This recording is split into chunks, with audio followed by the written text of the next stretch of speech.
Vamos ao nosso vídeo para discutirmos agora o nosso terceiro eixo da disciplina de Planejamento Estratégico e Gestão de Projetos, que justamente vamos falar sobre elaboração e gestão de projetos.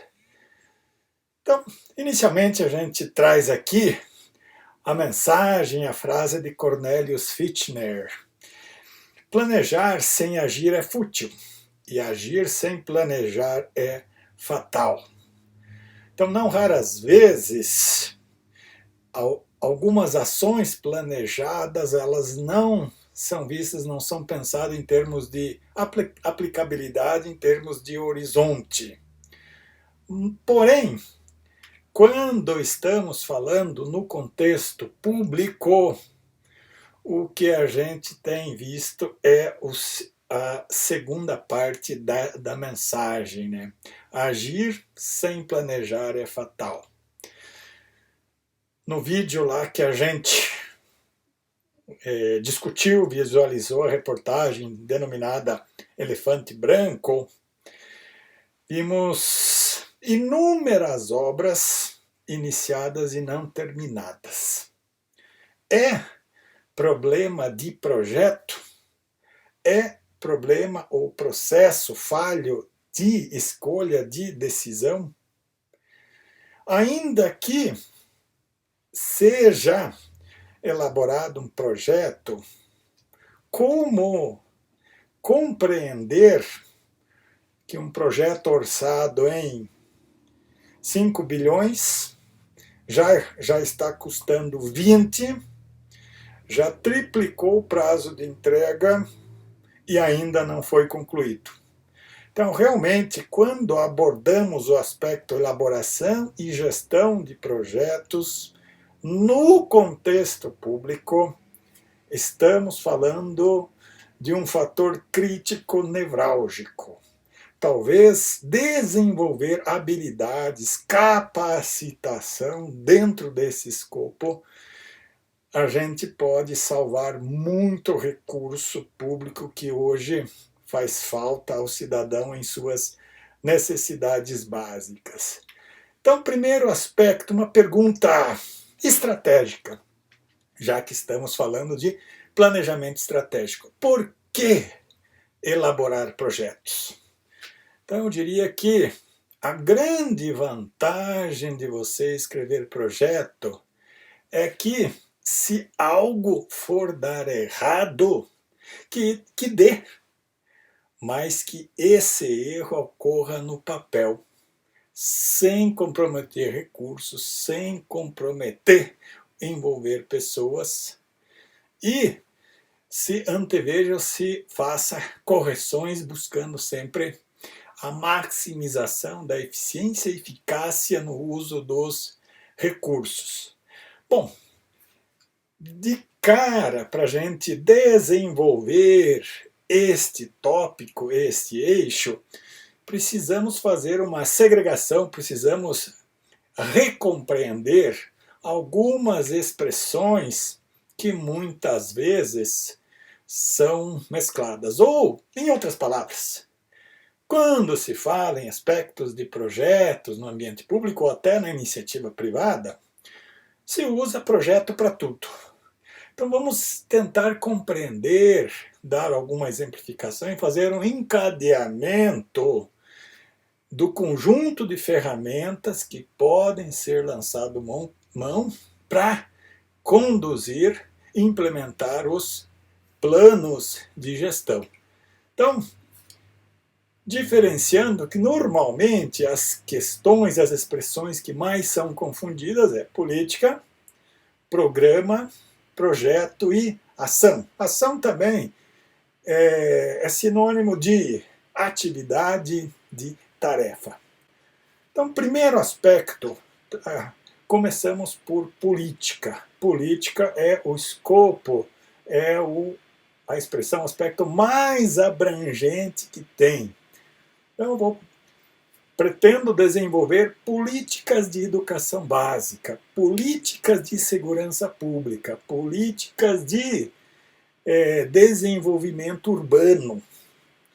Então, a política, ela é pouco instrumental, ela é mais genérica, ela dá o tônus, ela dá a mensagem, a filosofia de como você está pensando aquela área ou a gestão como um todo. Um exemplo bem simples. Às vezes a empresa diz, olha, eu vou adotar uma política de preços baixos. Ótimo, é uma política. Se eu digo, se eu implemento e conto para todo o meu corpo de colaboradores que a política de preço da empresa é uma política de preços baixos, então quando eu vou pensar ações com o fornecedor, eu tenho em mente que eu tenho que negociar produtos, estratégias, técnicas, olhando essa política.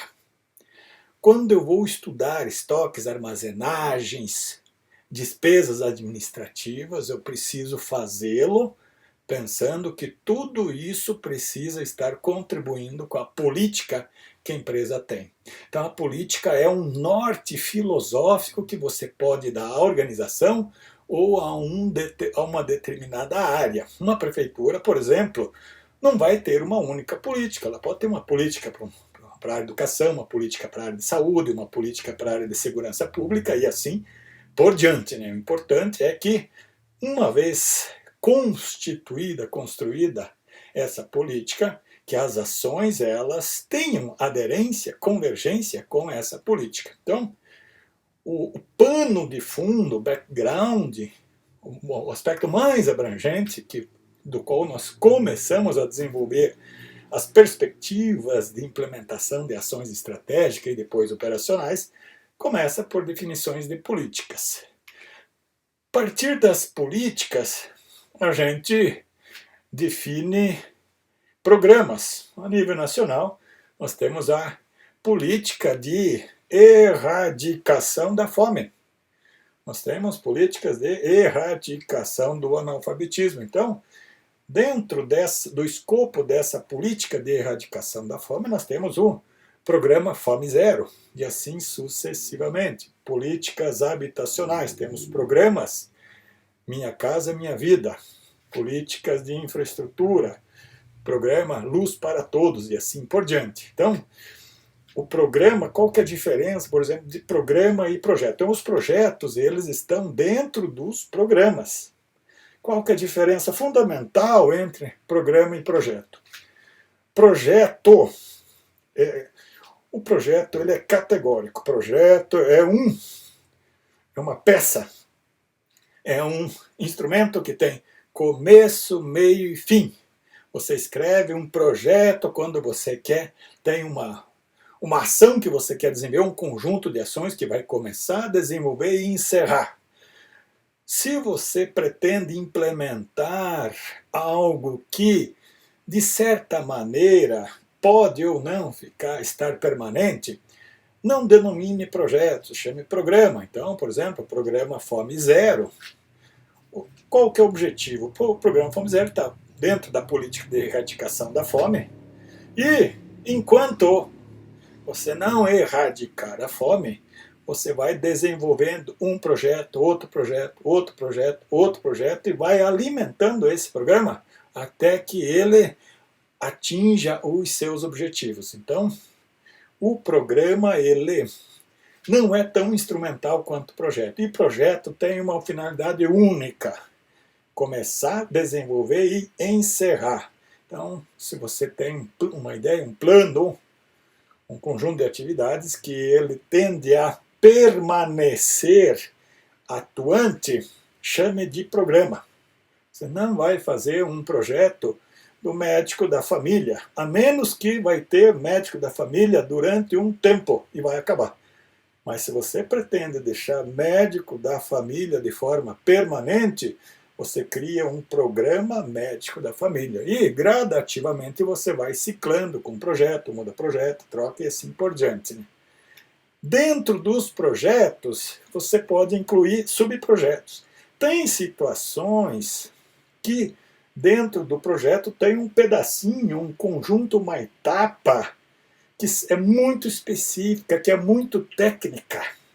E às vezes é tão complexa que não cabe para você escrever num conjunto de ações, de tarefas. Então você cria um projeto dentro do projeto e, naturalmente, assume a denominação de subprojeto. Então, às vezes, você precisa organizar uma parte de projeto num conjunto de ações, de pessoas, de organograma e hierarquias mais organizadas do que propriamente em atividades, tarefas soltas.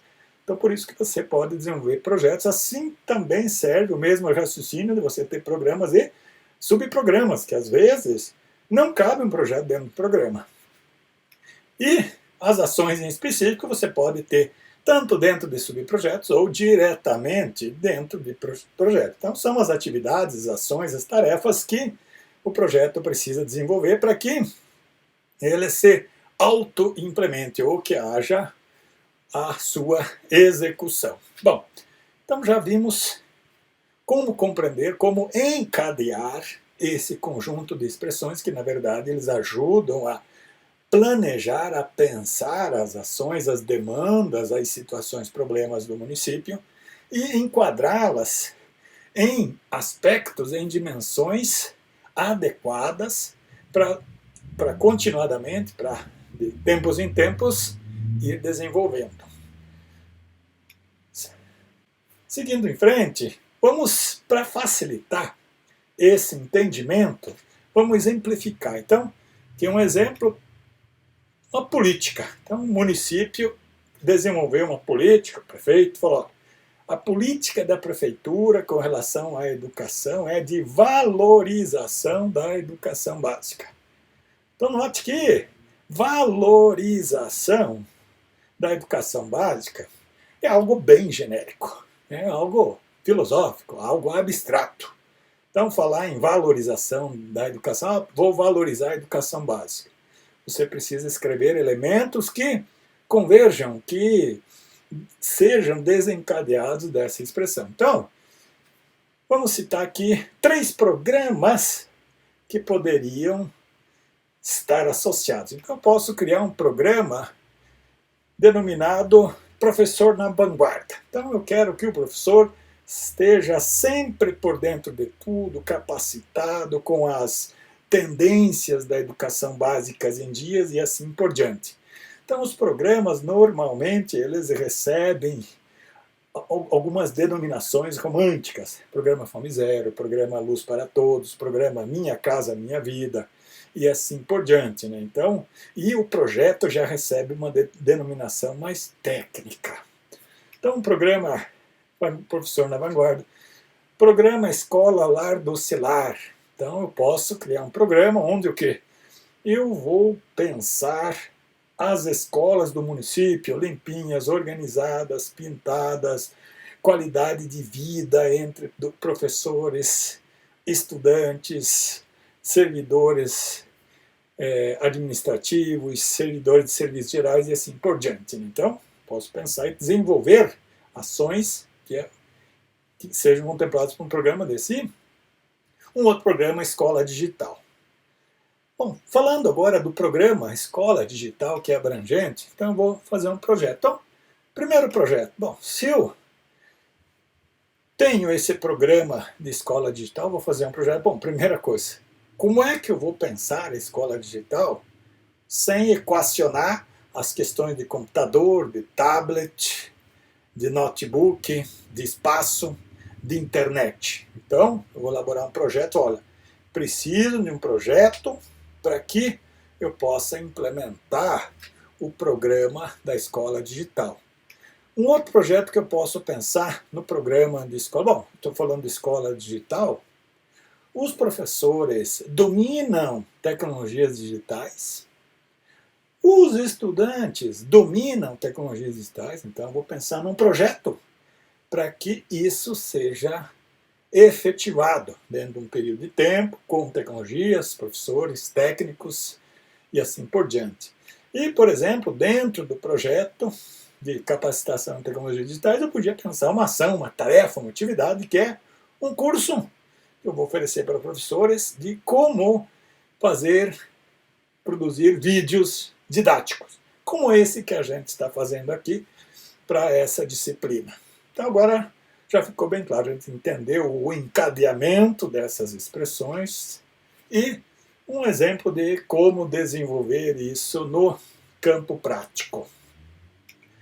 Um outro aspecto fundamental quando se elabora projeto, quando se faz gestão de projetos, é considerar os stakeholders desses programas, desses projetos. Quem são os stakeholders?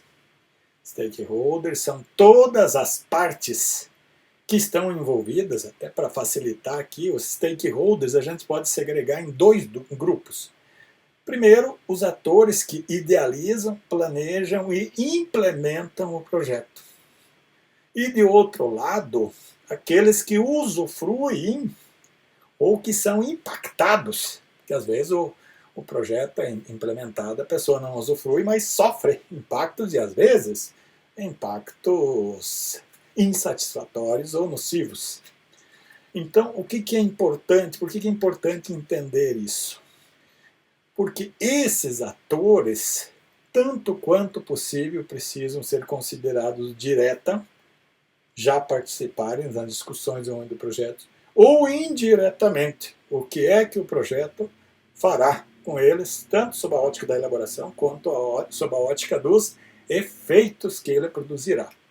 Para entender melhor essa abordagem com relação aos stakeholders, comumente a gente classifica o envolvimento dos stakeholders na elaboração e implementação de projetos em duas abordagens. A primeira abordagem, aí tem o início do projeto e uma cronologia no qual ele é desenvolvido. Então, a primeira abordagem é um modelo não participativo. Então, no modelo não participativo, eu tenho inicialmente, assim como no outro modelo, primeiro começo a elaboração do projeto com identificação, discussão e planejamento, ou da situação-problema, ou das oportunidades, ou das demandas que se apresentarem. Discutido isso, o que vai acontecer?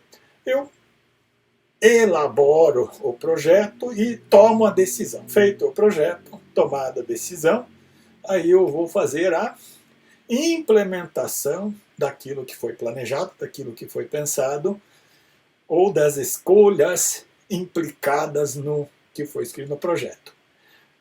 Então, notem que no modelo não participativo, como o processo de elaboração de projeto ele envolve menos pessoas, é mais enxuto, então ele é mais rápido. O que acaba acontecendo? Então, aqui nós vemos uma linha, você tem baixo estresse e menos tempo gasto para elaborar o projeto.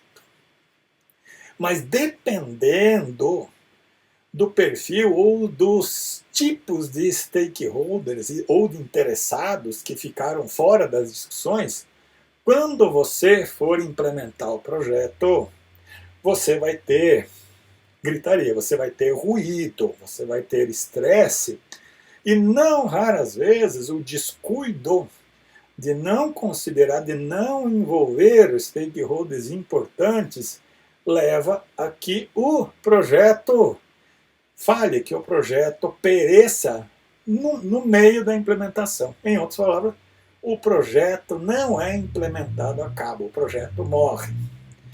Já o modelo participativo, o que acontece? Você tem o contrário, você tem um período mais longo de discussões, claro, porque você envolve muito mais gente, existe muito mais conflito, uns stakeholders têm interesse de um tipo de interesse, outro stakeholder, por exemplo, um bairro quer uma coisa, outro bairro quer outra coisa, um bairro diz que a situação dele é mais importante, outro diz que a dele, assim.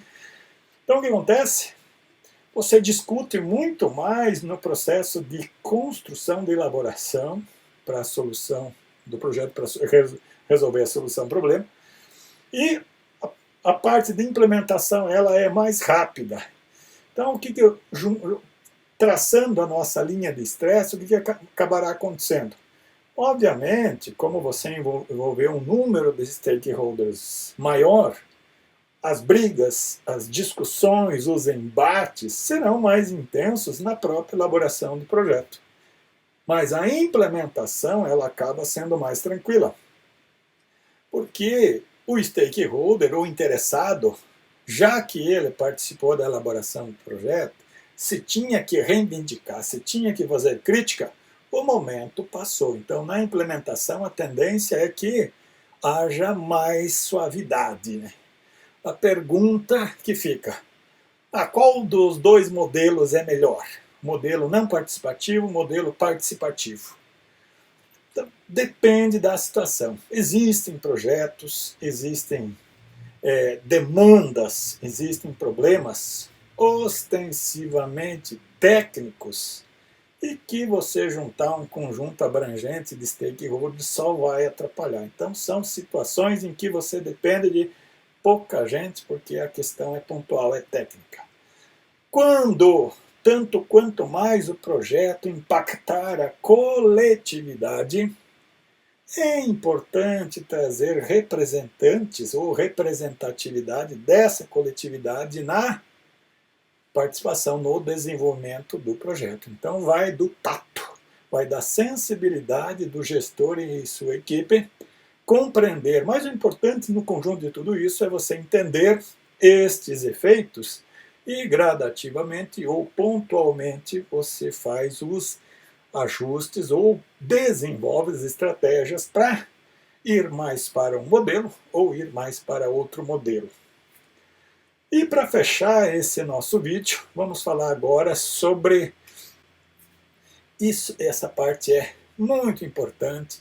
Se você conseguir organizar o processo de elaboração de projetos, pensando, refletindo de forma distintiva em cada uma das etapas que precisamos, que recomenda-se na elaboração e implementação de projetos. Primeiro, eles serão mais eficientes, você desenvolverá esses projetos de forma rápida, de forma focada, ou seja, voltada para aquilo que ele efetivamente precisa atender, o problema que ele precisa resolver, e com a minimização de desperdícios.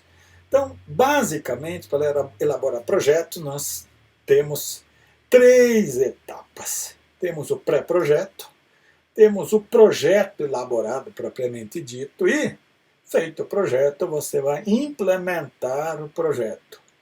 Mas não raras vezes, volto a falar naquele vídeo do elefante branco, o desafio, por isso preciso ter cuidado para que o projeto seja muito bem feito, senão ele se torna inimplementável, não possível de implementação. E às vezes o projeto até é bem pensado, mas não se escreveu os aspectos fundamentais de como implementar, então a implementação fica desenfreada. E aí a gente vê tantos insucessos na hora de executar o projeto. Bom, vamos discutir cada parte em seu lugar. Então, inicialmente, falando do pré-projeto. O pré-projeto é fundamental. Qual que é o objetivo do pré-projeto? É você ter uma noção inicial, ter uma percepção inicial da situação problema, da oportunidade, da demanda. Então, como você tem uma situação inicial, primeira coisa, todo e qualquer projeto precisa ter um gestor, precisa ter um líder, precisa ter quem é que está coordenando esse projeto. Um só, porque se você for fazer uma gestão colegiada, não vai funcionar. Esse gestor, o responsável pelo projeto, por isso que as grandes organizações normalmente nomeiam gestor do projeto alguém de alta caneta, de alta cúpula, para que não haja dúvida aí de poder de comando. Esse gestor ou esse coordenador de projeto, ele vai montar uma equipe preliminar, uma equipe pequena, de técnicos ou de habilidades, de feelings, expertises apenas basicamente necessário para o projeto. Então, esse gestor de projeto, juntamente com essa equipe preliminar ainda, só para esse momento, vai fazer as sondagens preliminares sobre a viabilidade, os recursos demandados tanto para o projeto quanto para a sua implementação, os impactos iniciais ou superficiais causados pelo projeto. Feito esse estudo preliminar, qual é a pergunta que o pré-projeto precisa responder? Claro, ainda num estudo bem superficial. O projeto é viável? Então, se o projeto, já no pré-projeto, já for entendido que não é viável, não se perde tempo com a elaboração de um projeto completo, envolvendo equipes de engenharia, equipes de estudo, pesquisa de avaliação pública, pesquisa com os cidadãos e assim por diante. Já acabou aqui, você economizou tempo, espaço, dinheiro e recursos humanos. Então, simplifique.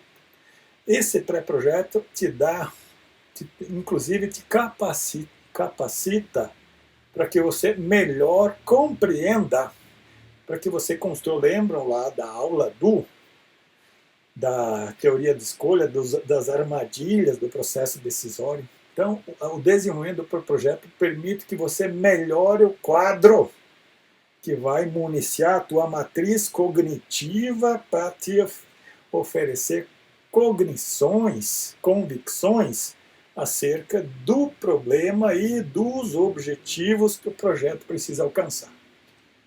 Bom, fiz o pré-projeto e concluí que, efetivamente, nesse estudo, ainda que superficial, ele aparenta ser viável. Bom, vamos aprofundar. Então vejam que o pré-projeto constou viável, não significa que vai ser implementado. Agora nós vamos começar um estudo aprofundado. Então demonstrou-se viável, então vamos à elaboração do instrumento do projeto completo propriamente dito. Na elaboração do projeto, vamos discutir a situação-problema, vamos fazer diagnóstico, conversar com a população, conversar com técnicos, conversar com fornecedores, ler materiais, fazer reuniões com stakeholders, fazer reuniões com a associação de bairro, todas essas coisas que precisam, de repente, ser consideradas no projeto. Então, primeiro aspecto, então, a elaboração do projeto, eu até vou colocar os dois quadrantes aí. Elaboração de projeto, ele tem esses dois quadrantes. Primeiro passo, você precisa definir a equipe, o organograma, quem pede para quem responde a quem faz o que, no qual tempo e qual é a responsabilidade que cada um tem para fazer o projeto. Primeira coisa, o projeto sendo escrito, você também precisa, nesse segundo quadrante, ali mais em cima, definir as atividades, tudo de novo, prazos, custos e responsabilidades durante a execução. Quando você for implementar lá no campo prático, ou construir uma escola. Então, quem que vai participar? O setor de licitação precisa se planejar para fazer a licitação, o setor de engenharia vai desenhar o projeto arquitetônico, projeto estrutural, o setor da administração, ou Secretaria de Educação vai pensar na questão de edital, de teste ou de concurso para professores e assim por diante. Então, essas pessoas vão desenvolver o projeto. A parte de execução do projeto. Então, prazos. Então, quanto tempo vai durar a terraplanagem? Como que você vai acompanhar as etapas da construção? Quem vai fazer os empenhos e assim sucessivamente. Então, note que você precisa pensar essas duas partes. Primeiro, ter o instrumento e depois a execuibilidade desse instrumento. Então, organizando esses dois aspectos, nós vamos ter o projeto elaborado propriamente dito. Tendo o projeto, voltamos à mesma pergunta do pré-projeto. O projeto ou a demanda é viável? Se não for viável, terminou a discussão. Pode ter ocorrido que Nesse estudo preliminar, foram desprezados elementos e aspectos, fatores importantes que na elaboração de projeto não podem ser desprezados. Porque um projeto mal feito, a gente já sabe o que acontece. Você implementa um pedaço, desperdiça esses recursos e se torna, aí vamos usar um exemplo muito comum no Brasil, vira obra abandonada. Bom, fiz o projeto e, novamente, ele agora de forma sólida, consistente, lógica, apresentou-se viável. Então, vamos para a implementação do projeto. Então, implementação do projeto, vamos executar as atividades e responsabilidades, vamos fazer acontecer no campo prático, lá na construção da escola, no bairro, na área de segurança pública, fazer acontecer o que está escrito no projeto. Então, na fase da implementação, temos a execução propriamente dita. Na execução, precisamos nos preocupar, acompanhar, fazer controle, fazer ajuste nos desvios. Então, de repente, por mais que você tenha se dedicado em deixar um projeto refinado, na hora de implementar, às vezes a coisa não se parece ou não acontece tal qual foi escrito. Você precisa fazer ajuste, precisa fazer correções, precisa fazer revisões de quantitativos e de qualitativos. E, por fim, juntar os relatórios, principalmente na área pública. Todo projeto executado que envolve recurso público precisa produzir relatórios, precisa enquadrar prazos e aspectos legais que, obviamente,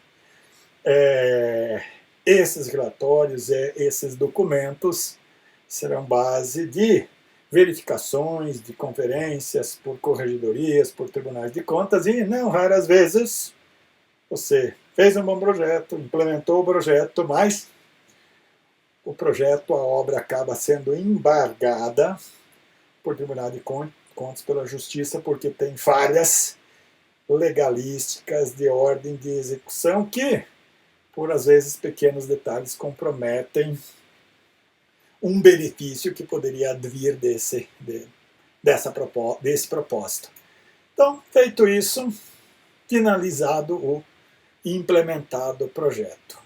Então, de maneira geral, se você se organizar, se atentar a essas 3 etapas, primeiro, você pré-avalia uma situação, não envia recursos desnecessários para fazer um projeto e depois engavetar ou jogar no lixo. Quando o desenvolvimento do projeto ser criterioso, minucioso, detalhista, analítico, cumprindo essas 2 etapas com cuidado, a implementação tenderia a ser sucesso, a menos que você falhe em aspectos de acompanhamento e controle na implementação. Então, até frisei esse aspecto dos projetos, porque, olhando de maneira geral para a administração pública, vê-se, de repente vocês mesmos podem concluir isso, que há muita falha na gestão em decorrência de falhas prévias na forma de pensar, organizar e instrumentalizar o planejamento, as ideias, as estratégias que o ambiente público, o gestor público idealiza. Então, essas foram as dicas, essas foram as considerações centrais com relação a esse tópico, elaboração e gestão de projetos.